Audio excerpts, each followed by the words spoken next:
The Broncos are releasing Randy Gregory, and I'm not all that surprised. I was hoping they could have gotten a trade done. We even talked about this on literally yesterday's show, but we'll talk more about that later on. But let's get right into the news here because Adam Schefter was the first one to tweet out the Broncos are releasing linebacker Randy Gregory. The team wants to focus on young players. Gregory will be a free agent.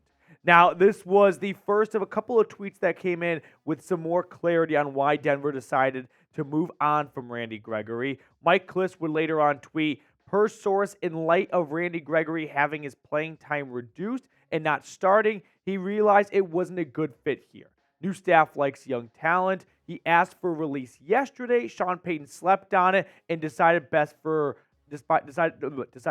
all to let the veteran go. I like how Sean Payton slept on it and not George Paton slept on it. But yes, the snap numbers have gone down for Randy Gregory. We'll show that later on in the video, so don't miss that.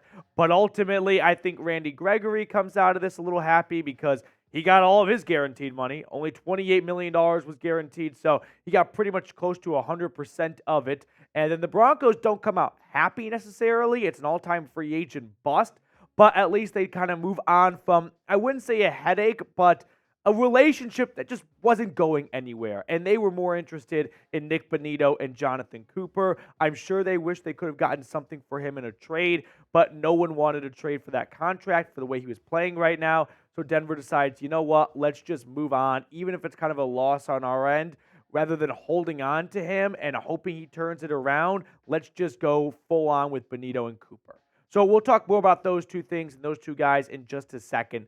But right now I want to get everyone watching involved in the comment section. What is your one-word reaction to Randy Gregory being cut? Type it down below because I'm going to give you my one-word reaction. And it is unsurprising. I mean, I literally talked about this yesterday. Not getting cut necessarily, but they should trade Randy Gregory. Because it was clear that Nik Bonitto and Jonathan Cooper were going to be your two starting outside linebackers moving forward. So who has a $70 million backup outside linebacker? Nobody. So if you couldn't find a trade partner, it just didn't make sense to hold on for him, and he didn't want to be there as a backup. He wants to go probably back to Dallas and play opposite of Micah Parsons and get his numbers back up and try and get a new free agent contract next year. But Randy Gregory's short-lived experiment in Denver is over. He ultimately only played 10 games, and that's why this is such a bust of a signing. $70 million, only $28 million guaranteed, but you got 10 games out of him and 3 sacks. And 2 of those 3 sacks came, I think, in his first 2 games. So after that, an injury hopped in, and then he missed much of 2022. He was healthy to start 2023, so it looked like all signals were go, and he was going to have a good year for the Broncos, but he quickly falls down the depth chart. And look at his PFF ranking. I mean, it backs it up. The Broncos don't have a true number 1 edge rusher. No offense to Jonathan Cooper and Nik Bonitto. I think they are very good edge rushers, but I don't think they're a number 1 or an alpha, if you will. But Randy Gregory was by far the worst of the bunch, ranking 104th out of 111 qualifying edge defenders from PFF. And remember earlier when I talked about Randy Gregory's snap counts going down? Nik Bonitto's, meanwhile, have gone up. I mean, look at the difference between the two. You've got the green line for Nik Bonitto going up the last 2 weeks, playing 2/3 of the game. Meanwhile, Randy Gregory has gone below 50% for snaps the last 2 games. So someone's going to have to replace those 34 and 33 snaps, and we'll look at a depth chart in a moment, but fingers crossed Baron Browning can come back soon. Ultimately, I'm just disappointed that Denver couldn't find a trade partner.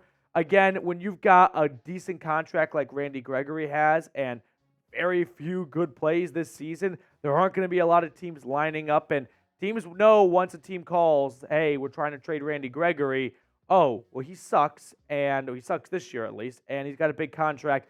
We'll just call your bluff, and we're just going to wait for you to release him because then we could sign him as a free agent and not have to give up any sort of pick. So I wish Denver could have gotten at least something for him, but I wouldn't say they did him right by releasing him. You know, it could have been one of those cases where a team he didn't want to go to offers a 7th rounder, and it's better than nothing. But maybe the Broncos didn't want to just trade him anywhere. But I don't think Randy Gregory, through 10 games in Denver, has earned that privilege of being traded to where he wants to go. So the only surprise on my end is that Denver couldn't find a trade partner. Now, before we get on to the rest of today's show, we are being sponsored by PrizePicks. PrizePicks is a daily fantasy sports app where all you have to do is pick more or less for 2 to 6 player stat projections, and you can win up to 25 times your money on any entry. PrizePicks is super simple and user-friendly. I spend 1 to 2 minutes on the app every Sunday morning making my selections. So if you're in the Oval Office or you're on your way to the game, get on PrizePicks and start making some money. This week on PrizePicks, I'm taking less on Russell Wilson passing yards. I just think the Jets have a really good defense. This is not a slight at Russ. He's been great so far this year. I'll take more on Bijan Robinson rushing yards, though, at 81.5. He's going to run all over Houston. And I'll take more on Tyreek Hill at 89.5 playing the Giants. Did you guys watch Monday Night Football? No way they contain Tyreek Hill. Go to prizepicks.com/CLNS and use code CLNS for a first deposit match up to $100. The link for that is in the comments and description of today's video. PrizePicks, daily fantasy sports made easy. Now, let's talk about the financial side of moving on from Randy Gregory. Remember, they signed him to a 5-year, $70 million contract, average of $14 million a season. They only guaranteed $28 million. So when I saw that $28 million back in last March, my first thought was, oh, Randy Gregory got signed to a 3-year, $28 million contract. So ultimately, they move on from him really halfway through his contract. I know that your average Joe's going to go, $70 million, 5 years, this is an absolute catastrophe. And it's embarrassing, but it's not a catastrophe because it only guaranteed $28 million. So financially, you're not in the hole all that much. I mean, here are the dead cap numbers for Randy Gregory with his post-June 1 release. 2023 dead cap hit, $16.1 million. 2024 dead cap hit, $6.3. But you also save nearly $10 million next season. So it's not this huge financial burden that just fell on the Broncos by moving on from Randy Gregory this early. In some ways, kind of doing him a solid, or doing the Broncos a solid. They free up $10 extra million next year, which if you're Randy Gregory, you got to be happy that you were released because you knew that the way you were playing, no way Denver was going to bring you back for 2024. So now you get an opportunity to be released, go play somewhere where you want to go, and hopefully improve your own play and cash in next March, or cash in more than you were going to had you stayed in Denver the rest of the way. Now, I have some sad facts to share with you guys here. So the Randy Gregory experience is over. 10 games, $28-ish million paid out, right? The guaranteed money. $2.8 million per game for Randy Gregory. Think about that. Every time Randy Gregory stepped on the field this year, he got $2.8 million. I want that job. $9.3 million per sack. That is extremely expensive for only 3 sacks. And he was also ejected in 1 of every 10 games. The Broncos-Rams Christmas game, he got ejected. So 10% of the games he played for Denver, he got tossed. Now, what does Denver's outside linebacker room look like moving forward? It looks kind of the same, right? You've got Nick Bonito and Jonathan Cooper. You have the UDFA Thomas Nkoum, Perkins, who was recently added to the roster. Frank Clark is dealing with a hip injury. I don't know how soon we will see him. That one kind of scares me.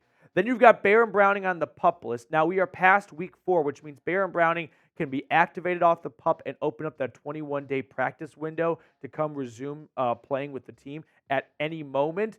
The fact that they haven't done it yet makes me think that it's not going to be ready for week 5, but who knows? Maybe week 6 or week 7, we could have Bonito, Jonathan Cooper, Browning, and Nkoum as your 4-man rotation coming off the edge. Now, Denver's pass rushing unit altogether, including Zach Allen, has not been too productive for where the money's gone, right? And Sean Payton said, we don't care who the highest paid players are. Whoever's the best player, they are going to play. And Jonathan Cooper and Nick Bonito, of the 4 true edge rushers right now, with Zach Allen and Frank Clark, are the 2 least paid players, and they are the 2 highly productive players right now. Jonathan Cooper's got 3 sacks. Nick Bonito exploded for a couple of sacks against the Bears. He's up to 3.5. But Zach Allen, just 1 sack. Frank Clark has been an absolute no-show. The hip injury is definitely a factor, but even in the preseason, who remembers Frank Clark playing in the 4th quarter against the 49ers? Because I sure do. I think there may be a future of Bonito and Cooper at edge. I don't know if I'm ready to get in bed with those two guys being your starting edge rushers in 2024 and beyond because it's a relatively small sample size thus far. We're just 4 games in. But if both these players continue at the rate they're going at, which may or may not happen, you're going to have 2 guys going into 2024 that posted around 10 plus sacks. Again, it's not easy to maintain the 3.5 sacks through 4 games pace.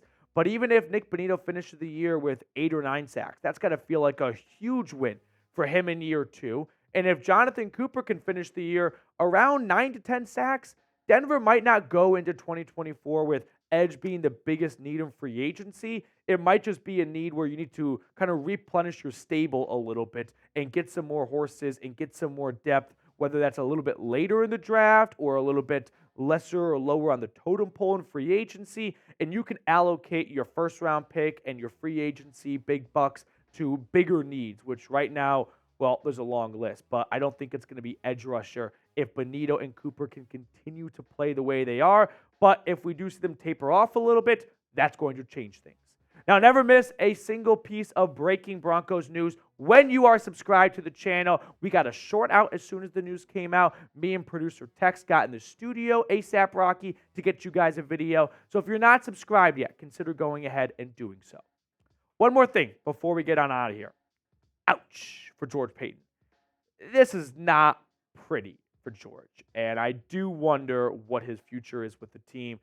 People, GMs, they have misses in the draft. They have misses in free agency. This is not unique to George Paton. But the fact that Mike McGlinchey said Sean Payton slept on it, and George Paton was the one that gave him Randy Gregory $70 million over Von Miller, makes you wonder how much longer George might be in Denver for. Excluding Randy Gregory, here are George Paton's other biggest signings, and they're not all off to great starts. Like Mike McGlinchey, probably too early to tell, but he had his lunch money stolen from him by Max Crosby. You don't pay a guy $87 million to have your lunch money stolen. That's what you pay Cam Fleming. But you pay Mike McGlinchey $87 million so that he shuts down guys like Max Crosby. Ben Powers, he's been kind of middle of the pack thus far. Zach Allen hasn't really shown us too much. Ronald Darby, if he didn't get injured, it'd be a very different narrative, but unfortunately, we just didn't get to see enough from Ronald Darby. DJ Jones, 3 years, $30 million. I think Denver could have gotten similar production for a lot less of the cost. Kyle Fuller was only a 1-year, $9 million contract, but he was unplayable after a few weeks into the season. So George Paton, not off to a really good start in free agency. Some of his signings have not been great. He's had good signings, though. He's had his fair share of wins. Alex Singleton, I call that a special team signing, and he was one of the best players on defense last year. So it's not like George is batting, 0, but he's got a lot of very expensive misses so far. That's going to do it for us on today's show. Randy Gregory no longer a part of the Broncos. Jonathan Cooper and Nick Bonito's season moving forward.